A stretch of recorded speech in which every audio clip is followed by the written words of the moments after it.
Hi சொந்தங்களே, எப்படி இருக்கீங்க? ஸோ ராவோட ராவா நேற்று அமெரிக்கன் கவர்மெண்ட் என்ன பண்ணியிருக்காங்கன்னு பார்த்தீங்கன்னா, கவர்மெண்ட் ஷட் டவுன் இருந்துச்சு இல்லையா, அதை வந்து ரீஓப்பன் பண்ணுற மாதிரி ஒரு ஸ்டெப்பை வந்து எடுத்திருக்காங்க. ஸோ இதனால் நிறைய நியூஸ் மீடியாக்கள் நீங்கள் ஏற்கனவே பார்த்துருப்பீங்க, கவர்மெண்ட் வந்து ஓப்பன் ஆக போகுது அப்படிங்கிற மாதிரி வந்து சில ஹெட்லைன்ஸை நம்ம பார்த்தோம். இது வந்து ஓப்பன் ஆகிறதுக்கு அவங்க ஃபஸ்ட்டு ஸ்டெப் எடுத்துட்டாங்க. இதுக்கப்புறம் இன்னும் எவ்வளோ ஸ்டெப் இருக்குது அண்ட் எவ்வளோ நாளில் கவர்மெண்ட் வந்து ஆக்சுவலாக ஓப்பன் ஆகும் அண்ட் இதனால் வந்து என்னென்ன எஃபெக்ட்லாம் இருக்க போகுது அப்படின்னு நம்ம இந்த வீடியோவில் ஃபுல்லாக பார்க்கலாம் வாங்க.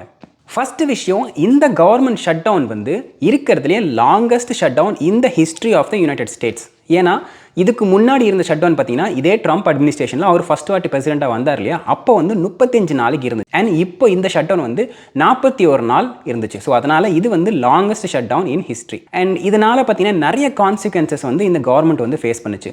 இதில் நம்பர் 1 என்னன்னு பார்த்தீங்கன்னா, நிறைய ஃபெடரல் எம்ப்ளாயீஸ் எல்லாமே வந்து நீங்கள் வேலைக்கு வர வேண்டாம் அப்படிங்கிற மாதிரி நான் எசென்ஷியல் கேட்டகரியில் இருக்க ஃபெடரல் எம்ப்ளாயீஸ்லாம் அவங்க வந்து வீட்டுக்கு அமிச்சிட்டாங்க. சில ஃபெடரல் கான்ட்ராக்ட்ஸ்லாம் இருக்கும் இல்லையா, அவங்களால நீங்கள் கான்ட்ராக்ட்ஸ் வேண்டாம்னு சொல்லி கேன்சல் பண்ணி அமிச்சிட்டாங்க. இதனால் பார்த்தீங்கன்னா ஒரு 1.4 மில்லியன் பீப்புள் அஃபெக்ட் ஆனாங்க அப்படின்னு ஒரு புள்ளி விவரம் வந்து சொல்லுது. இது வந்து ஒன்று. ரெண்டாவது, நவம்பர் மாதம் ஸ்டார்ட் ஆனதுக்கப்புறம் நிறைய வந்து ஸ்னாப் பெனிஃபிட், அதாவது நம்ம ஊரில் வந்து ரேஷன் கடன் சொல்லுவாங்க இல்லையா, அந்த மாதிரி இங்கே வந்து சப்ளிமெண்டல் நியூட்ரிஷன் அசிஸ்டன்ட் ப்ரோக்ராம் ஸ்னாப்னு சொல்லுவாங்க, அது வந்து ரன் அவுட் ஆக போகுது அப்படின்னு சொல்லிட்டு ஒரு கோர்ட்டில் ஒரு பேட்டில் ஒன்று போச்சு. இது வந்து ரெண்டாவது. அண்ட் மூணாவது, லேட்டஸ்ட்டாக ஒரு வாரத்திலேருந்தே நம்ம பார்க்குற ஒரு நியூஸ் என்ன அப்படின்னு பார்த்தீங்கன்னா, இங்கே வந்து டிஎஸ்ஏ, அதாவது டிரான்ஸ்போர்ட்டேஷன் அண்ட் செக்யூரிட்டி அட்மினிஸ்ட்ரேஷன் இருக்காங்க இல்லையா, அவங்க வந்து நிறைய பேர் வேலைக்கு வர மாட்டேங்கிறாங்க, அதனால் ஏர்போர்ட்டில் வந்து அந்த செக்யூரிட்டி ஸ்க்ரீனிங் பண்ணுறதுக்கு ரொம்ப டிலே ஆகுது அப்படின்னு நிறைய ஃப்ளைட்ஸ்லாம் வந்து கேன்சல் ஆச்சு. எஃப்ஏஏ கூட வந்து ஆட்கள் இவ்வளோ கம்மியான ஆட்கள் வச்சுக்கிட்டு இவ்வளோ பெரிய டிராஃபிக் எங்களால் வந்து ஹேண்டில் பண்ண முடியாது அப்படிங்கிறனால ஏர்லைன்ஸ்க்கெல்லாம் நீங்கள் 10% ஃப்ளைட்டை வந்து கம்மி பண்ணிவிடுங்க அப்படின்னு ஒரு கைடன்ஸும் கொடுத்தாங்க. அதில் ஒரு சில ஏர்போர்ட்லாம் வந்து ஓகே நாங்கள் வந்து ஃப்ளைட்டை 10% கம்மி பண்ண போகிறோம் அப்படிங்கிற மாதிரி ஒரு நியூஸும் நம்ம பார்த்தோம். ஸோ இதனால் வந்து வர தேங்க்ஸ் கிவிங்காக இருக்கட்டும், இல்லை கிறிஸ்மஸ் பிரேக்காக இருக்கட்டும், இதெல்லாம் அஃபெக்ட் ஆகும் அப்படின்னு வந்து நிறைய எதிர்பார்க்கப்பட்டுச்சு. இந்த மாதிரி தான் சிச்சுவேஷன் வந்து போயிட்டு இருந்துச்சு. ஆனால் இப்போ என்ன பண்ணிட்டாங்கன்னு பார்த்தீங்கன்னா, நேற்று நைட்டு வந்து செனேட்டில் 60 ஓட் இருந்தால் இந்த பட்ஜெட் பில் வந்து பாஸ் ஆகும். அந்த இப்போ இருக்க கரண்ட் ரிப்பப்ளிகன் மெஜாரிட்டி வந்து 54 பேர் தான் இருக்காங்க.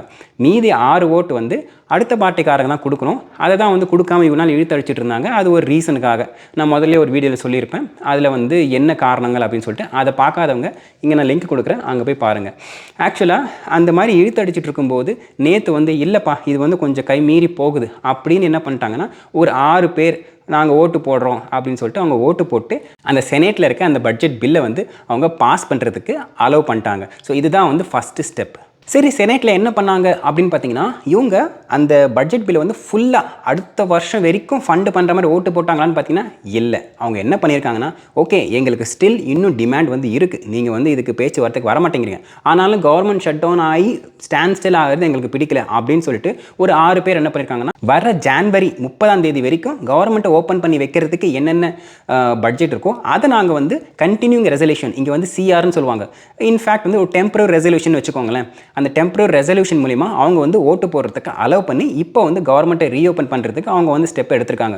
ஸோ விச் மீன்ஸ் தட் இது வந்து பர்மனெண்ட் ரீஓப்பன் கிடையாது. ஜனவரி 30 வரைக்கும் மட்டும்தான் வந்து கவர்மெண்ட் வந்து ஓப்பன் பண்ணி வைக்கிறதுக்கான ஓட்டிங் வந்து இப்போதைக்கு போயிட்டுருக்கு. டெமோக்ராட்டிக்ஸ் பார்ட்டிக்காரங்களாம் அவங்க என்ன டிமாண்ட் இருந்துச்சோ அது வந்து ட்ரம்ப் அட்மினிஸ்ட்ரேஷன் வந்து பூர்த்தி பண்ணலை அப்படின்னா திருப்பியும் கவர்மெண்ட் ஷட் டவுன் போகிறதுக்கு வாய்ப்பு இருக்குது. ஸோ இது வந்து பர்மனெண்ட் ஷட் டவுன் கிடையாது, இது திருப்பியும் வந்து ஒரு டெம்பரவரி எக்ஸ்டென்ஷன் தான். ஓகே, செனேட் வந்து ஃபஸ்ட்டு ஸ்டெப்பை எடுத்து வச்சுட்டாங்க, அவங்க ஓட்டு போட்டாங்க அப்படின்னு சொல்கிறீங்க. இதுக்கப்புறம் என்னென்ன ஸ்டெப் இருக்குது அப்படின்னு பார்த்தீங்கன்னா, எப்பவுமே வந்து செனேட்டில் ஓட்டு போட்டதுக்கப்புறம் அந்த பில் வந்து ஹவுஸ் ஆஃப் ரெப்ரசன்டேட்டிவ்லேயே வந்து பாஸ் ஆகணும். அண்ட் ஹவுஸ் ஆஃப் ரெப்ரசன்டேட்டிவ்ல சொல்லவே வேண்டாம், இப்போ வந்து ரிப்பப்ளிகன் மெஜாரிட்டி தான் இருக்குது. அதனால் ஹவுஸ் ஸ்பீக்கர் மைக் ஜான்சன் என்ன சொல்லியிருக்காருன்னா, 36 hour நோட்டீஸ் வந்து இஷ்யூ பண்ணியிருக்காரு. விச் மீன்ஸ் தட் அந்த மெம்பர்ஸ் எல்லாமே இப்போ வந்து வாஷிங்டன் டிசியில் இல்லை, அவங்க எல்லாமே வந்து ரீசஸில் இருக்காங்க.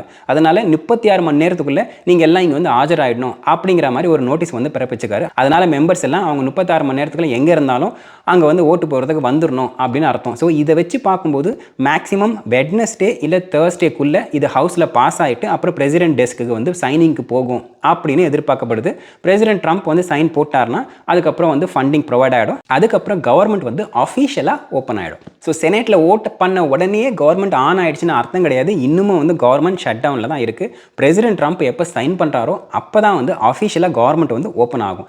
இது வந்து ஒரு முக்கியமான ஸ்டேட்மெண்ட். சரி, நம்ம என்னென்ன ப்ரிகாஷன்ஸ்லாம் எடுத்துக்கலாம் அப்படின்னு பார்த்தீங்கன்னா, நான் முதல்ல சொன்ன மாதிரி இது வந்து சிஆர் ஓட்டு தான், அதாவது கண்டினியூங் ரெசல்யூஷன் ஓட்டு தான். விச் மீன்ஸ் சார் இது வந்து பர்மனன்ட் பட்ஜெட் அலோகேஷன் கிடையாது. இது டெம்பரரி பட்ஜெட் அலோகேஷன். அதாவது ஜனவரி 30 வரைக்கும் மட்டும்தான் வந்து கவர்மெண்ட் வந்து ஓப்பனாக இருக்கும். அன்லஸ் அவங்க வேற ஏதோ ரெசல்யூஷன் 2 பேரும் வந்து ஒரு காமன் கிரவுண்டுக்கு வந்து அதுக்கப்புறம் ஃபுல்லாக இயர் ஓப்பன் பண்ணுற வரைக்கும் பட்ஜெட் ரெசல்யூஷன் பாஸ் பண்ணாத வரைக்கும் ஜனவரி 30 வரைக்கும் மட்டும்தான் வந்து கவர்மெண்ட் வந்து ஓப்பனில் இருக்கும்.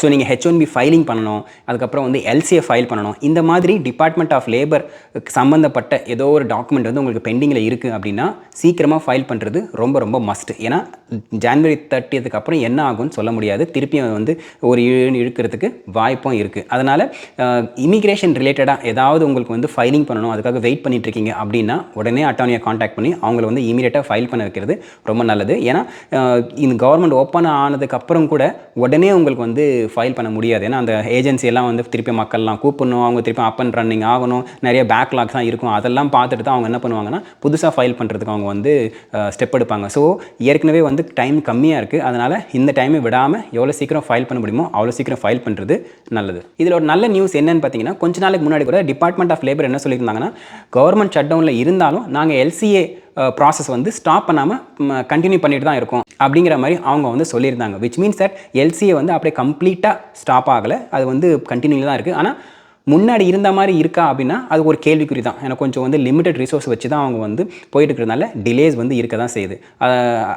அதனால் வந்து கவர்மெண்ட் ஷட் டவுன் ஆனால் கூட LCA கண்டினியூ ஆகும் அப்படின்னு எதிர்பார்க்கப்படுது. பட் இருந்தாலும் நமக்கு எந்த ஒரு சான்சஸும் வேண்டாம். எவ்வளோ சீக்கிரமாக ஃபைல் பண்ணி வாங்கிக்கிறோமோ அவ்வளோ சீக்கிரம் நல்லது. ஸோ இது வந்து ஆன்கோயிங் நியூஸ் அப்படிங்கிறதுனால நிறைய அப்டேட்ஸ் வந்துக்கிட்டே இருக்கும். ஏன்னா ஹவுஸ்லேயும் பார்த்தீங்கன்னா சரி ரிப்பப்ளிகன் மெஜாரிட்டி வந்து ரொம்ப ஸ்லிம்மாக தான் இருக்குது. ஏதாவது ஒருத்தர் 2 ரிப்பப்ளிகன்ஸ் வந்து இல்லை எனக்கு இந்த ஒரு விஷயங்கள் ஆட் பண்ணணும் அப்படிங்கிற மாதிரி அவங்க வேணுன்ட்டே வந்து இழுத்தடிக்க ஆரம்பிச்சிட்டாங்கன்னா இது இன்னும் ஸ்டால் ஆகிறதுக்கு வாய்ப்பு இருக்குது. ஆனால் இப்போதைக்கு அந்த நிலைமை இருக்காது அப்படின்னு தான் எல்லாருமே வந்து எதிர்பார்க்கப்படுறாங்க. அவங்க எல்லாருமே ஓட்டு போகிறதுக்கு தயாராக தான் இருக்காங்க. பட் என்ன நடக்கும் அப்படின்னு தெரியாது. அதனால் இதெல்லாம் வந்து கண்டினியூ ஸ்டோரி வர நான் உங்களுக்கு வந்து லேட்டஸ்ட் அப்டேட் கொடுத்துக்கிட்டே இருக்கேன். அண்ட் இதே மாதிரி இன்னொரு வீடியோவில் உங்களை சந்திக்கிறேன். அது வரைக்கும் thank you, tata, take care, bye bye. And சொந்தம் தொடர சப்ஸ்கிரைப்.